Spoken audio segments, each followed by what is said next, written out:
कि धरती पर एक जगह पर एक ब्राह्मण ने जन्म लिया। कन्या शपुत्र मादाया ब्राह्मणो वेद पारगा शाले ग्राम महापुण्य गच्छद ब्राह्मणोत्तम।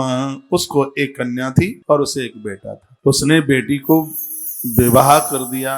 मैं कितनी बार निवेदन करता हूं कि जब बेटियों को आप विवाह करो तो बहुत ज्यादा कुछ सोचने की, समझने की, विचारने की बात है। हमने रुक्मिणी मंगल में सिगरी बातें बता दी हैं। चाहे जिसको मत दे दो बेटी, किसी के दबाव में आकर के संबंध मत करो। और उसने गलत जगह पर बेटी को जानबूझकर रुपया पैसा लेकर के कन्या को विवाह कर दिया। और कन्या को विवाह कर दिया तो उसको इतना बड़ा पाप लग गया, हाथ में जैसे ही वह पानी ले तो जल हाथ में आते ही रक्त बन जाए। इतना बड़ा उसे पाप लग गया। बेटी गलती कर दी, उसने धन लेकर बेटी का विवाह कर दिया तो उसको पाप अपराध उसके पीछे ऐसा लगा कि वो जल हाथ में ले और हाथ में लेते ही पानी रक्त की धार बन जाए। बड़ा परेशान था, पाप से कैसे भी मुक्ति नहीं हो पा रही थी। जहां से सालराम भगवान निकलते हैं वहां गंडकी क्षेत्र बह गया, पाप से मुक्ति नहीं हुई, बड़ा परेशान था। जहां त्रिवेणी बहती है प्रयाग में वहां भी गया, लेकिन उसको अपराधों से मुक्ति नहीं मिली। उसके तत्पश्चात वो बद्री क्षेत्र गया, बद्री विशाल क्षेत्र गया, वहां भी कुछ समय के लिए रहा, लेकिन उसको वहां भी पापों से मुक्ति नहीं मिली। फिर वह गंगा के तट पर आकर हरिद्वार में वह ब्राह्मण बहुत जोर जोर से रोने लगा। अपराध से वो बहुत परेशान था। तो वो ब्राह्मण वहीं का तत्र तौ वसते नित्यम कानकुब्ज नगजित्तमयी तत्काले न महिता रुजादे भवित तथा। सब जगह गया, लेकिन वह हत्या ही है, पाप है, बहुत बड़ा अपराध है। वो कन्या बड़े कष्ट में थी और जानबूझ करके उसने ऐसा कर दिया।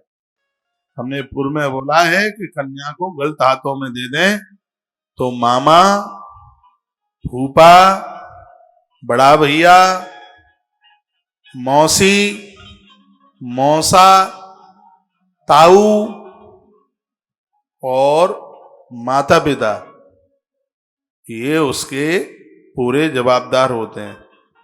तो ये ब्रह्म हत्या का जो पाप लग गया है, ब्रह्म हत्या का पाप लगता है उसको जो बेटी को गलत जगह पर ब्याह दे।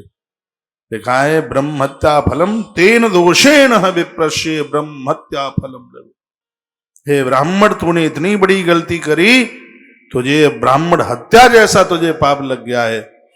इसकी निवृत्ति के लिए तू मेरी बात मान ले, बस एक ही जगह चला जा। मैं एक बार कहूंगा, बेटी को गलत जगह ब्याने पर रुपया पैसा लेकर के, वर वधू की उम्र में बहुत ज्यादा अंतर है, ऐसी जगह पर विवाह करने पर वर्णन है यया ब्राह्मण वधम, ब्राह्मण को मारने का पाप लगता। तो कहा कि तुम अपना उद्धार, अपना कल्याण चाहते हो तो यहां से मथुरा क्षेत्र जाइए और वहीं तुम्हारा कल्याण होगा। वह ब्राह्मण रोता विलखता हुआ इस मथुरा क्षेत्र में आया। उसने यहां की प्रदक्षिणा करी, परिक्रमा करी और श्री मथुरा जी में विश्राम घाट पर उसने डुबकी लगाई। डुबकी लगा करके जैसे बाहर निकला, उसने अपने आप को पवित्र और स्वच्छ और शुद्ध ठाकुर जी के विमान पर बैठता हुआ वो भगवान के धाम के लिए चला गया।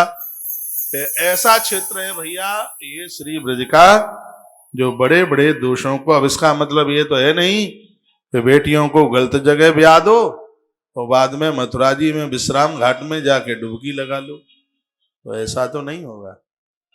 जानबूझ करके जब ये कन्याओं को, बेटियों को शराबियों के हाथ दे देंगे, मांस खाने वालों के हाथ दे देंगे जानबूझ करके, कितने बड़े कष्ट की बात है। कन्या तो कुकर पक्षी की तरह, उस बेचारी का अपना प्रभाव क्या है? वर और वधू में 15 साल का अंतर हो, बुढ़ऊ के संग विवाह कर दें। ऐसा क्यों कर दिया? उनके पास नोट बहुत हैं। नोट क्या भगेगी बेटी, खाएगी तो दाल रोटी चावल।